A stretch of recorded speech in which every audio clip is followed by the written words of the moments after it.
Apocalipsis.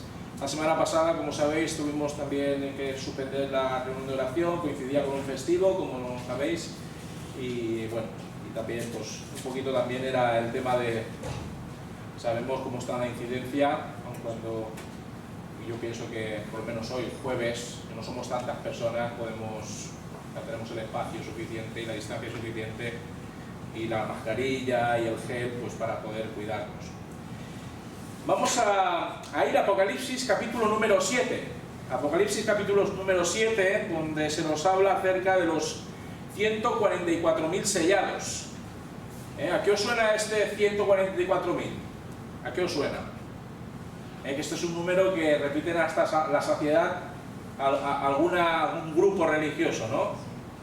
Como los testigos de Jehová, ¿no? Ellos dicen que hay unos 144.000 que son los elegidos del Señor para gobernar los cielos y la tierra, ese cielo nuevo y esa tierra nueva, de acuerdo, por lo menos es lo que decían al principio, cuando eran un puñado de adeptos. Ahora que son millones, pues claro, con el paso del tiempo han tenido que reformular, ¿no?, este simbolismo o este número para dar cabida al resto, ¿no?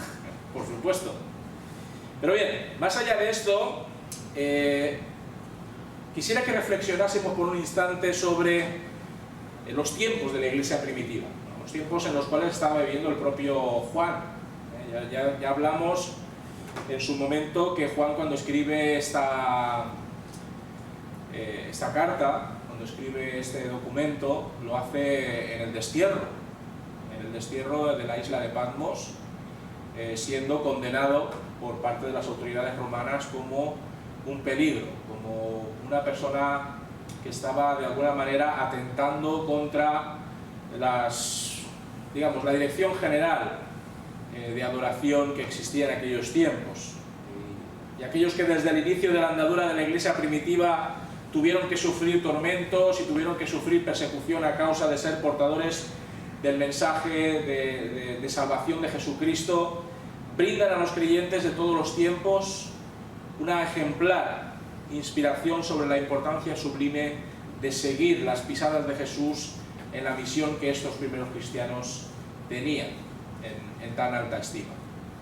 Desde aquella época terrible en la que, comenzando por Esteban, recordaréis, el primer mártir de la iglesia, y pasando por Jacobo, por Pedro, por Pablo y decenas de miles más anónimos, las cosas han cambiado muy poco para bien. A pesar de que en nuestro país, aquí en España, sería inconcebible ser condenado a muerte por causa de nuestras creencias a día de hoy, sin embargo, en instantes históricos no tan lejanos, muchos hermanos, muchas hermanas que nos precedieron y que fueron la avanzadilla del protestantismo aquí en España tuvieron que padecer lo indecible en aquellas piras, en aquellas fogatas que la Inquisición preparaba en los conocidos como autos de fe. Tachados de herejes, tachados de heterodoxos, muchos cristianos, muchos creyentes sinceros en Dios y en la verdad de su palabra vieron cómo eran apresados, cómo sus bienes eran embargados por la Iglesia Católica Romana, cómo su familia era marginada y estigmatizada socialmente. Cientos de personas, muchas de ellas anónimas, fueron torturadas en las mazmorras a fin de abjurar de su fe en lo que el protestantismo proclamaba, y muchas, podríamos decir, llegaron a morir en ese proceso que de forma cruel e injusta incoaba el brazo secular de la Iglesia Católica Romana. Eso es historia. Esto no es la leyenda negra de España, ¿no?, como ahora hay autores, ¿no?, que se dedican un poquito a desmentir lo malos que fueron los tiempos pasados. Esto es historia.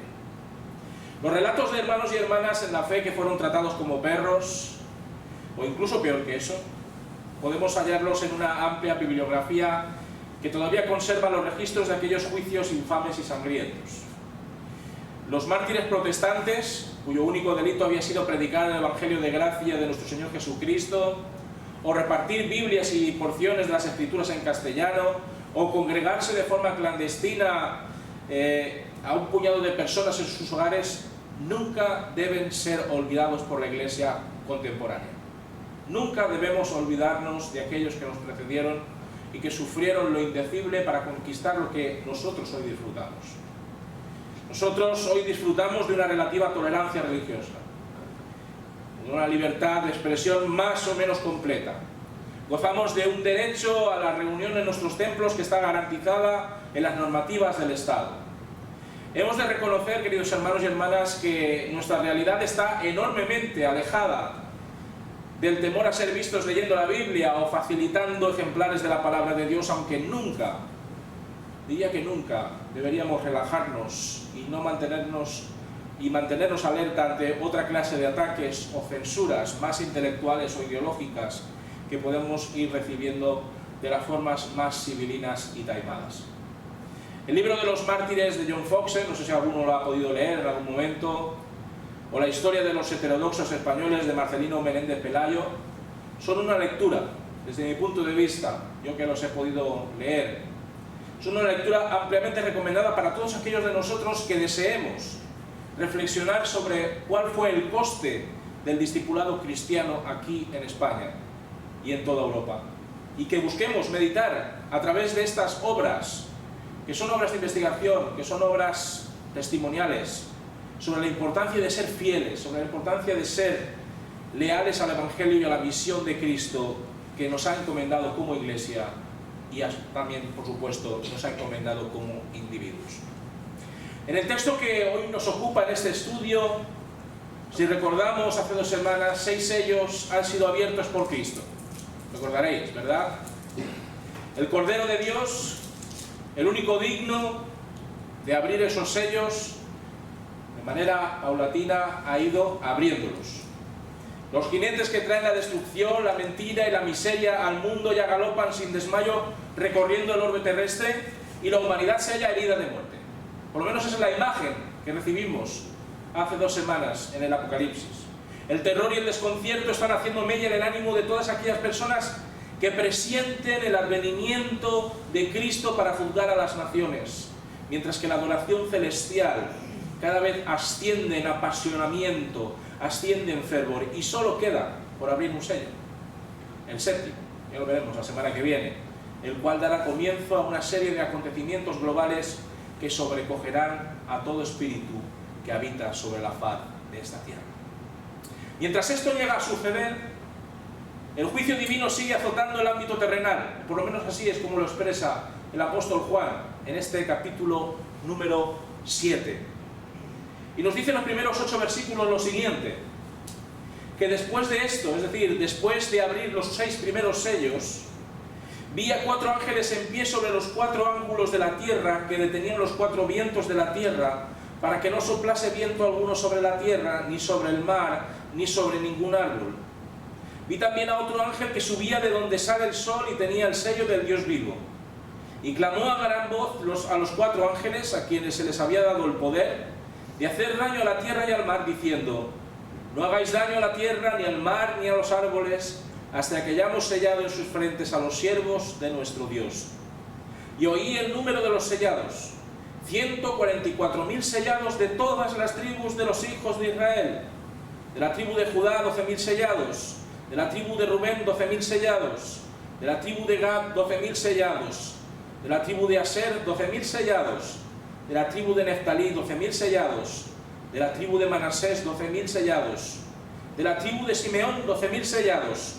De la tribu de Leví, 12.000 sellados. De la tribu de Isaacar, 12.000 sellados. De la tribu de Zabulón, 12.000 sellados. De la tribu de José, 12.000 sellados. De la tribu de Benjamín, 12.000 sellados. Teniendo en consideración que los conocimientos sobre geografía eran bastante limitados en la época en la que Juan escribe este relato pormenorizado de eventos por venir, y teniendo también en consideración que la cosmología que existía en aquellos entonces tenía que ver con la ubicación de los puntos cardinales y la dirección en la que soplaban los vientos, aquí entendemos con meridiana claridad que Juan está describiendo el planeta Tierra en todo su conjunto.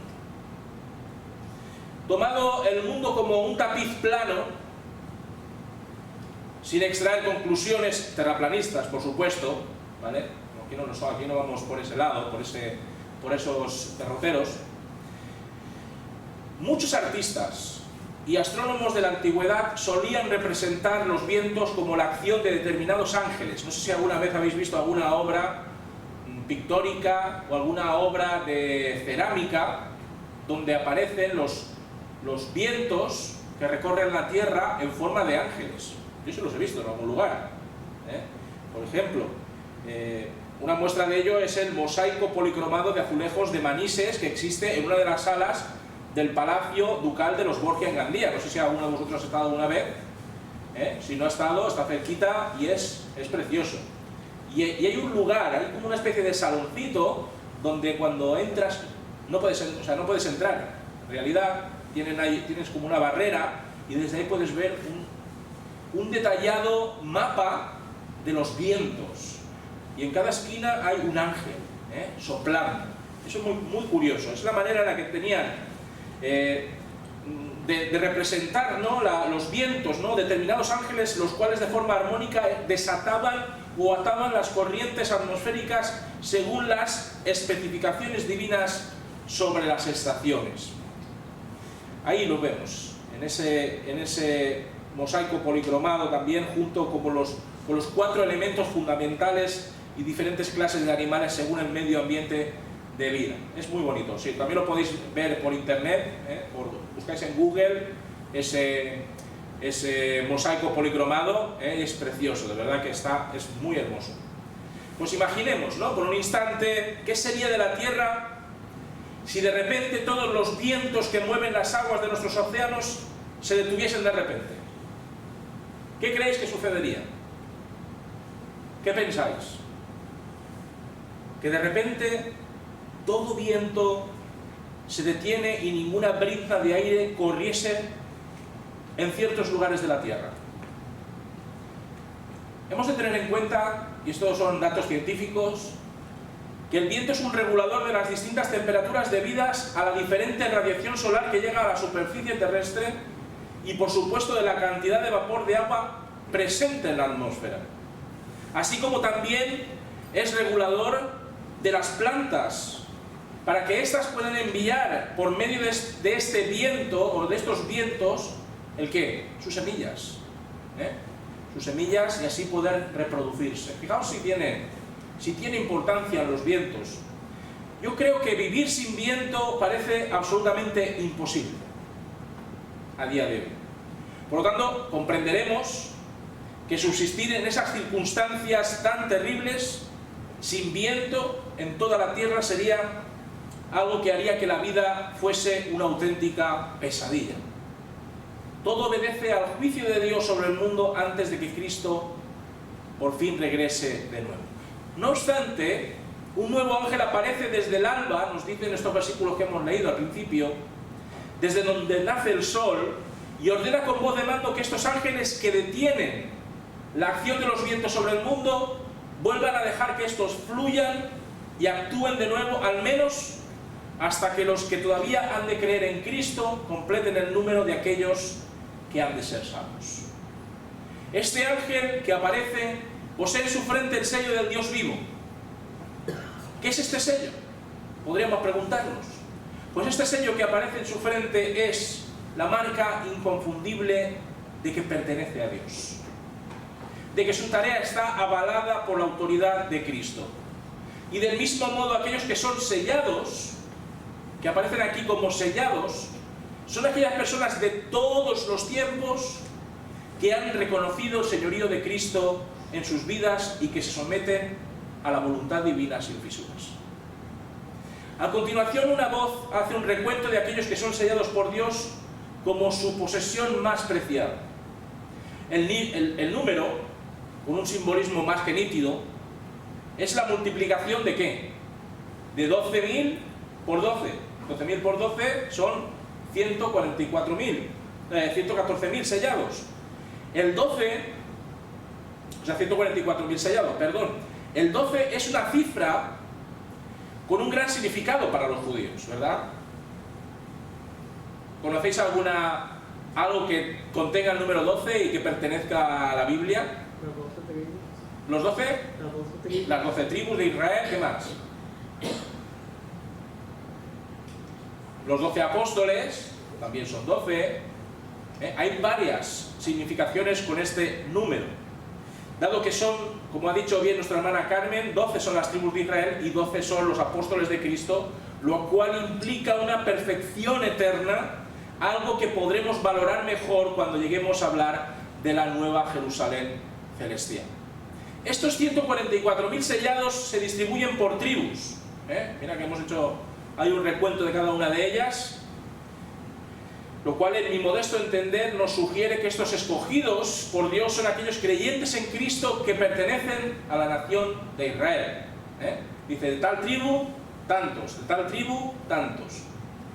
Lo curioso de estas tribus a las que hace mención Juan es que hay 2 tribus que desaparecen de esa lista.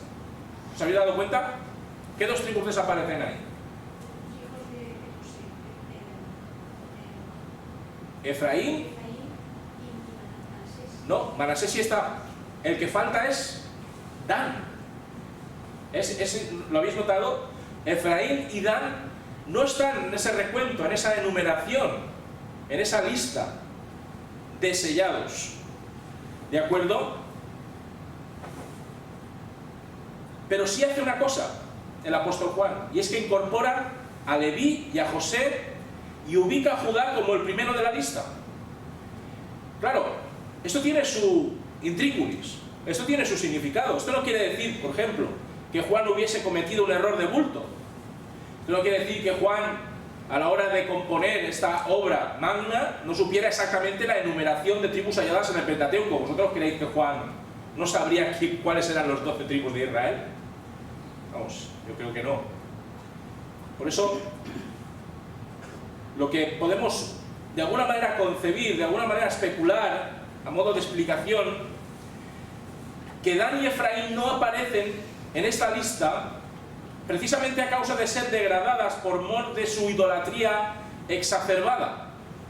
En el Antiguo Testamento estas 2 tribus eran reconocidas como tribus ampliamente reconocidas por su adulterio espiritual, por su prostitución religiosa, y por lo tanto son borradas de esta lista. Y José y Leví aparecen para ocupar ese lugar que ambas han dejado. La razón de la primacía de Judá en este recuento es lógica, ¿verdad? Además eso ya lo vamos viendo conforme pasa el relato del Génesis, del cual ya también tuvimos los estudios correspondientes, ¿no? ¿Por qué? ¿Por qué Judá está al frente de esa enumeración? Pues la explicación, como bien sabemos, es que Jesús, el Cristo, el descendiente de su linaje, es el escogido para abrir los sellos, es el Cordero de Dios que quita el pecado del mundo. Y algunos, como los testigos de Jehová, que como comentábamos antes, pensaban en primera instancia que estos eran los únicos que se iban a salvar en la segunda venida de Cristo, claro, al comprobar que sus acólitos crecían en número, tuvieron que inventarse la idea peregrina de que estos 144.000 sellados eran los eminentes líderes de esta secta, mientras que el resto de adeptos simplemente heredarían la nueva tierra. Claro, si estos sellados forman parte del pueblo de Dios para toda la eternidad en los cielos, entonces ¿qué ocurre con los gentiles? Si hemos dicho que estos 144.000 sellados son los creyentes en Cristo de la nación de Israel, ¿dónde quedan los gentiles como tú y como yo? A menos que alguno de nosotros sepa ciencia cierta que proviene de algún linaje judío. A mí no me consta, yo no sé más allá de lo que son mis tatarabuelos, a partir de allá todo puede ser, ¿no? Pero, ¿qué ocurre con los gentiles que han abrazado de todo corazón la fe cristiana? Pues a continuación Juan nos saca de dudas al respecto, y leemos versículos del 9 al 17. Después de esto miré, dice Juan, y he aquí una gran multitud, la cual nadie podía contar, de todas las naciones y tribus y pueblos y lenguas, que estaban delante del trono y en la presencia del Cordero, vestidos de ropas blancas y con palmas en las manos, y clamaban a gran voz diciendo: la salvación pertenece a nuestro Dios que está sentado en el trono y al Cordero. Y todos los ángeles estaban en pie alrededor del trono, y de los ancianos y los 4 seres vivientes, y se postraron sobre sus rostros delante del trono y adoraron a Dios diciendo: amén. La bendición y la gloria y la sabiduría y la acción de gracias y la honra y el poder y la fortaleza sean a nuestro Dios por los siglos de los siglos. Amén. Entonces uno de los ancianos habló diciéndome: estos que están vestidos de ropas blancas, ¿quiénes son? ¿Y de dónde han venido? Yo le dije: Señor, tú lo sabes. Y él me dijo: estos son los que han salido de la gran tribulación y han lavado sus ropas y las han emblanquecido en la sangre del Cordero. Por esto están delante del trono de Dios y le sirven día y noche en su templo, y el que está sentado sobre el trono extenderá su tabernáculo sobre ellos. Ya no tendrán hambre ni sed, y el sol no caerá más sobre ellos, ni calor alguno, porque el Cordero que está en medio del trono los pastoreará y los guiará a fuentes de aguas de vida, y Dios enjugará toda lágrima de los ojos de ellos. Tras comprobar que el juicio global de Dios se había detenido a causa de aquellos creyentes que todavía debían ser sellados para el Señor y para salvación dentro de la nación de Israel, Juan ahora contempla con ojos embelesados a una muchedumbre que no puede abarcar a simple vista. Hombres y mujeres, nos dice Juan, se extienden por todas partes, procedentes de diferentes extracciones nacionales, hablando en idiomas de toda clase, y lo hacen delante del trono de Dios. Es la reunión de la Iglesia de todos los siglos, que no nos quepa la menor duda. Es la reunión de todos los creyentes, de todos los miembros de la Iglesia Universal, de todos los tiempos, de aquellos que ya han fallecido, presentándose gozosos y reverentes ante el Dios vivo y ante el Cordero de Dios. Sus vestiduras, como nos indican los versículos que hemos leído, son aquellos que han sido purificados en virtud de la obra redentora y justificadora de Cristo en la cruz. El blanco, ese color blanco, símbolo de la pureza, domina por encima de todos los tonos de piel habidos y por haber en esta congregación de los santos de Dios. En sus manos, nos dice en estos versículos, agitan palmas. ¿Qué nos indican esas palmas levantadas delante del Señor? Pues es la indicación de la celebración, del gozo, de la adoración, del reconocimiento del triunfo de Cristo sobre la muerte y sobre el pecado. Claro, ¿esto a qué nos recuerda? Esas palmas levantadas delante del Señor, allí en la eternidad. Pues nos recuerda a la entrada triunfal de Jesús en Jerusalén, ¿verdad? Donde se daba la bienvenida al Salvador. Pero ahora son ellos los que son bienvenidos. Todos los creyentes de toda la historia, todos los que tributan con la plenitud de su ser la alabanza y la gratitud a Dios y a su Hijo amado. Su clamor, como podemos colegir aquí, es uno solo. Y como un coro impresionante y de ensueño, todos a una voz proclaman por siempre que si ahora están allí, en ese instante, en ese lugar, compareciendo ante la gloriosa persona de Dios, es gracias a su amor derramado por ellos en Cristo. El camino, la verdad y la vida está delante de ellos. Es el responsable de que cada creyente ahora sea lo que siempre debió ser, un adorador incondicional de Dios. Y ante esta declaración de acción de gracias, todos los ancianos que flanqueaban a Dios, los 4 seres vivientes y todas las huestes angélicas que moran en los cielos, asienten, lo confirman, confiesan que todo lo que hacen aquellos que están compareciendo delante del Señor en esa hora hermosa, preciosa y bendita, es cierta y merece ser complementada con una muestra más de rendida y ferviente adoración. Y para consolidar esta afirmación soteriológica, todos los comparecientes ante Dios y Cristo adscriben a ambos la expresión más extensa de la glorificación habida y por haber. Y en esa oración compartida por los presentes en esta escena extraordinaria, a mi modo de ver, Dios Padre y Dios Hijo son merecedores de ser bendecidos, de ser glorificados, de ser honrados a causa de su omnisciencia y sabiduría, de ser reconocidos por sus beneficios y por su amor, de ser reverenciados perpetuamente y de que toda criatura se someta a su poder y omnipotente fortaleza. La identificación constante entre Cristo y Dios Padre es ciertamente una realidad, aquí en estos versículos, palmaria e indiscutible. Después de escuchar con arrobo y con emoción estas aseveraciones y oraciones, Juan es interpelado por uno de los ancianos. Ya lo hemos leído. El propósito de la pregunta que este anciano hace al apóstol es el de probar que todo lo que está viendo está siendo asimilado, entendido y guardado en su corazón. La cuestión que este anciano presenta es la de si reconoce a todos aquellos que visten los ropajes blancos y la de si sabe cuál es su procedencia. Y Juan, pues todavía anonadado por todo lo que está testimoniando, todavía aturdido por todo cuanto acaba de contemplar, prefiere tirar de humildad y esperar a que sea su interlocutor el que explique con mejor tino lo que él mismo ya sabe, pero que no acaba de poder expresar en palabras. El anciano expone a Juan la identidad de esta muchedumbre que abarrota todo cuanto su mirada puede abarcar. Son aquellos que han soportado la gran tribulación. Todos aquellos innumerables seres humanos con cuerpos glorificados y vestiduras blancas que adoran a su Señor son los que han soportado y sufrido la gran tribulación. Seguramente habéis escuchado muchas veces esta expresión, la gran tribulación. ¿Y qué es esto de la gran tribulación? ¿Qué significa? Las interpretaciones, como bien sabemos, son distintas y diversas, pero existen dos, de manera concreta, que suelen ser aceptadas de forma mayoritaria.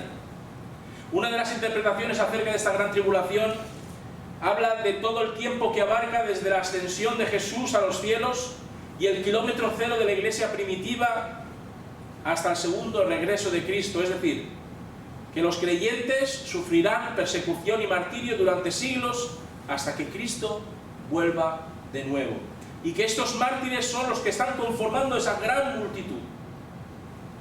La segunda perspectiva interpretativa de la gran tribulación, de ese término, de ese concepto, habla de los últimos tiempos como una etapa en la historia prácticamente inmediata antes de la parusía de Jesucristo, en la que los cristianos serán perseguidos, en la que los cristianos serán torturados a causa de su fe a lo largo y ancho de un mundo gobernado por el anticristo. Ambas, desde mi punto de vista, pueden ajustarse a este texto sin mayor problema de dogmatizar cualquiera de estos dos supuestos. Estos hijos de Dios que han tenido que atravesar el dolor, que han tenido que arrostrar el vituperio, que han tenido que soportar el asesinato, han sido revestidos de la justicia de Cristo a causa de su perseverancia y de su fe. Sus vestidos mortales, embrutecidos y contaminados por el pecado mientras peregrinaban en este plano terrenal, han sido lavados, han sido emblanquecidos por el poder redentor y expiatorio de la muerte y sacrificio de Cristo, representada por el derramamiento de su sangre carmesí en la cruz del Calvario. La justicia y la inocencia de Cristo les ha sido imputada en lo que nosotros conocemos de manera técnica y teológica como justificación. Y gracias a este acto voluntario y amoroso de Cristo, todos ellos pueden presentarse como un solo pueblo ante el trono de gracia de Dios. Imaginaos, dado que al ser purificados y glorificados, ahora pueden contemplar sin problemas, sin cortapisas, sin temor, el rostro del Creador del universo, 3 veces santo. Hebreos 12:14 capta esta idea a la perfección. Fijaos bien lo que dice este versículo. Seguid la paz con todos y la santidad, sin la cual nadie verá a Dios. Una vez todos estos hombres y mujeres que perseveraron hasta el fin, que recibieron la salvación de Dios en Cristo, murieron, pasaron a engrosar las filas de los servidosos, jubilosos y satisfechos, que sin cesar disfrutan de vivir para siempre como sacerdotes en el templo, que es la misma persona, que es la misma presencia de Dios. La idea de tabernáculo que aparece en esta promesa espléndida para todo creyente, que algún día obtenga la dicha de dedicarse al servicio de Dios, es la de aquella Shekinah del Antiguo Testamento, de esa presencia gloriosa del Dios veterotestamentario, algo que será amplia y definitivamente superada por la viva y real morada del creyente en Dios, por los siglos de los siglos. A diferencia de la dimensión que nos toca vivir mientras estamos esperando llegar a nuestro hogar, cuando así el Señor lo determine, esta dimensión que está, como bien sabemos, repleta de injusticias, de odios, de sufrimientos y de pobreza, en la dimensión celestial todos aquellos que conforman el pueblo de Dios ya no tendrán necesidad de buscarse la vida para subsistir, ¿verdad que no? Allí habrá abundancia de todo. Donde aquí hay carencia y necesidad, allí habrá abundancia de todo. Y las desigualdades serán erradicadas para no volver nunca más. Nuestro cuerpo glorificado ya no habrá de soportar el calor o el frío, puesto que en su perfección todas nuestras necesidades serán satisfechas de forma increíble e instantánea. Muchos, ¿verdad que sí, hermanos y hermanas? Muchos son los misterios que serán revelados al fin cuando estemos codo con aquellos hermanos y hermanas que nos precedieron, a los que amamos y conocimos en vida y aquellos que hace siglos ya padecieron por la causa del Señor. Qué misterioso será ese alivio que brinda la idea de que el mal y la carestía no tendrán razón de ser en los lugares celestiales. Yo creo que todo esto nos inspira, yo creo que todo esto nos anima. Estas palabras de Juan nos alientan a seguir anhelando cada día más el regreso de nuestro Señor Jesucristo. Porque Cristo será nuestro pastor, porque Cristo será nuestro guía, porque Cristo será aquel que nos pondrá al día de todo cuanto queramos saber, de todos los enigmas que suscitaron las Escrituras en cada uno de nosotros. Si ahora tenemos problema con algún versículo, o con alguna doctrina, o con algún texto, no nos preocupemos, el Señor en su momento nos revelará todas las cosas. En la seguridad y el cariño inefable, en la sabiduría de Cristo como pastor, nos sentiremos tú y yo en su momento, cuando llegue ese instante, completamente amados, completamente valorados. Seremos nutridos con la vida de su palabra, seremos consolados absolutamente de nuestras vicisitudes y adversidades en el mundo que dejamos atrás. Queridos hermanos y hermanas, cuando leemos este pasaje, qué eternidad de felicidad y plenitud nos espera en brazos del príncipe de los pastores. Para terminar, ni siquiera el ejercicio más fértil de nuestra imaginación nos preparará para saber cómo será todo cuando nos reunamos con aquellos hermanos, con aquellas hermanas que nos han antecedido en nuestro caminar cristiano. Yo a veces me lo he planteado, ¿verdad? Hermanos queridos, a los que hemos tenido que decir adiós, hemos tenido que decir hasta luego o hasta pronto, y pensar cómo será cuando volvamos a estar reunidos delante del trono de Dios. Nuestra imaginación se queda corta, ¿verdad que sí? Se queda muy corta. Pero solamente con saber que volveremos a ver a nuestros seres queridos que se mantuvieron firmes en la fe y fieles a la causa de Cristo, y que Cristo los aguarda con los brazos bien abiertos para darnos un recibimiento inenarrable a nuestro verdadero hogar en los cielos, para mí ya es suficiente como para que nuestros corazones latan más rápido y más fuerte. Nunca olvidemos que aún hoy día todavía hay cristianos que siguen muriendo por ser leales al Evangelio de Jesucristo, que la historia todavía no ha llegado a su fin. Cuando el Señor todavía no ha regresado, es que significa algo, significa que quedan muchas almas que seguir presentando al Señor para que sean selladas. Y nuestra tarea como iglesia, como creyentes, debe ser la de luchar a brazo partido, porque a pesar de cualquier obstáculo o ataque que recibamos de los enemigos de nuestra fe, muchos puedan seguir siendo añadidos a la multitud que adora delante del trono de Dios y delante del Cordero que quita el pecado del mundo. Millones de personas nos congregamos delante de Dios en el futuro para ensalzar su nombre con himnos de gratitud y adoración, lo cual a ti y a mí debe hacernos sonreír y confiar en que un día, cuando así el Señor lo establezca, seremos vestidos de blanco, seremos sellados con la marca del Cordero, y se nos dará una palma con la que proclamar a los cuatro vientos que tú y yo somos salvos, que tú y yo somos libres de la muerte y del pecado. El séptimo sello está a punto de ser abierto por Cristo, después de esta visión de los 144.000. ¿Qué desencadenará la apertura de este sello? ¿Qué surgirá de este acto en el devenir de la historia? Pues la respuesta en el próximo estudio sobre el libro del Apocalipsis. ¿Alguna pregunta, alguna cuestión, algo que queráis que aclaremos sobre el pasaje de hoy? Muy bien, pues la semana que viene, pues ya sabéis lo que toca, ¿no? El séptimo sello. La semana que viene hablaremos del séptimo sello y todo lo que esto va a conllevar. Así que os animo a que durante toda la semana leáis estos 5 versículos, ¿eh? No, tampoco os pido gran cosa. Capítulo 8, versículos del 1 al 5, donde hablaremos de ese séptimo sello abierto por el Cordero de Dios. ¿De acuerdo? Muy bien, pues emplazándonos al próximo domingo. Yo este domingo no estaré predicando en otra iglesia, pero vendrá un hermano, un pastor de la iglesia de Picassent, se llama Elber Macchiaretti, él es brasileño, pero habla muy bien castellano, lo conozco de cuando he estado pues, pastoreando la iglesia de Torrent, y es buen predicador, así que pues nada, el domingo recibidlo con gozo, recibidlo con afecto, para que el Señor también a través de su predicación traiga bendición y edificación para su iglesia aquí en Carmen, ¿de acuerdo? Y bueno, también hay culto por la tarde en Alginet. Yo sí que estaré en el de la tarde, en el de Alginet sí que estaré, que me da tiempo de volver, ¿de acuerdo? Muy bien.